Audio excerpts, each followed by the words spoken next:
Si è svolta ieri sera l'ultima audizione della quarta commissione legislativa permanente Ambiente e Territorio, presieduta dall'onorevole Giusy Savarino, che ha ascoltato i rappresentanti degli ordini professionali in merito al contenuto del disegno di legge di riforma per il governo del territorio. I lavori sono stati introdotti dal presidente onorevole Savarino, sono intervenuti tra gli altri il dirigente del Dipartimento regionale dell'urbanistica Salerno, il rappresentante della consulta degli ordini degli ingegneri, degli architetti, degli geologi, degli agronomi forestali e l'esponente della Farm Cultural Park, l'avvocato Cremona, il sindaco della città Firetto. Ha concluso il presidente della regione Nello Musumeci. Sì, parliamo di territorio, della capacità di governare il territorio, che è una esigenza fortemente avvertita. C'è bisogno di una legge che sappia cogliere le nuove sensibilità, che sappia tenere conto della necessità di non consumare nuovo suolo, di riqualificare l'esistente, di valorizzare i centri storici minori, di capire che cosa è accaduto in questi anni nei gretti dei fiumi, perché si muore con le alluvioni, perché si muore ancora con le alluvioni,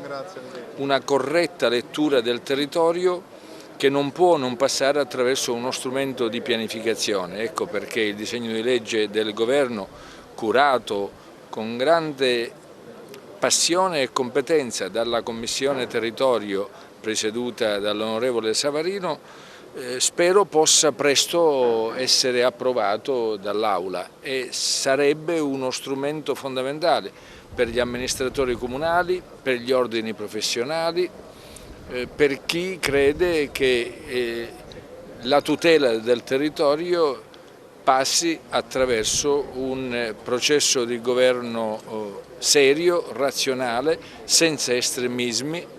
né in un senso, quello della devastazione, né nell'altro, quello della mummificazione. Ho voluto con forza che i miei colleghi venissero qui con tutta la commissione e che venisse anche il Presidente della Regione Musumeci, perché stiamo lavorando a questo nuovo testo sul riordino del territorio e dopo 40 anni rinnoviamo la vecchia legge, mentre altre regioni già hanno fatto negli anni altri 2 almeno testi sulla pianificazione urbanistica, noi siamo fermi a 40 anni fa. Ebbene, è chiaro a tutti, non solo agli ordini professionali che abbiamo l'onore e il piacere di avere coinvolto oggi anche qui ad Agrigento, ma a tutti i professionisti, a tutte le imprese, all'ANCE e anche ai cittadini, quanto da una buona pianificazione del territorio si possa passare l'economia, il risveglio dell'economia. E perché siamo venuti ad Agrigento? Perché per la prima volta Agrigento può essere modello tipo da seguire, lo può essere per questo parco, infatti siamo nella sede del Parco della Valle dei Templi, che è tutelata con una legge che allora fu avveniristica, oggi è diventato uno dei motivi di attrazione di un bene tutelato bene e valorizzato sempre meglio, che è quello dei nostri templi.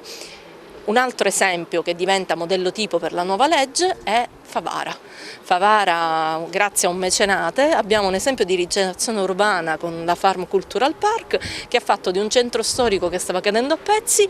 un motivo di incontro culturale, di rinnovamento, di rigenerazione che ha risvegliato l'economia di quella città. Ebbene, noi nella nostra nuova legge vogliamo dare incentivi anche economici, non solo volumetrici, a chi ristruttura, recupera e rigenera i nostri centri abitati. Questo è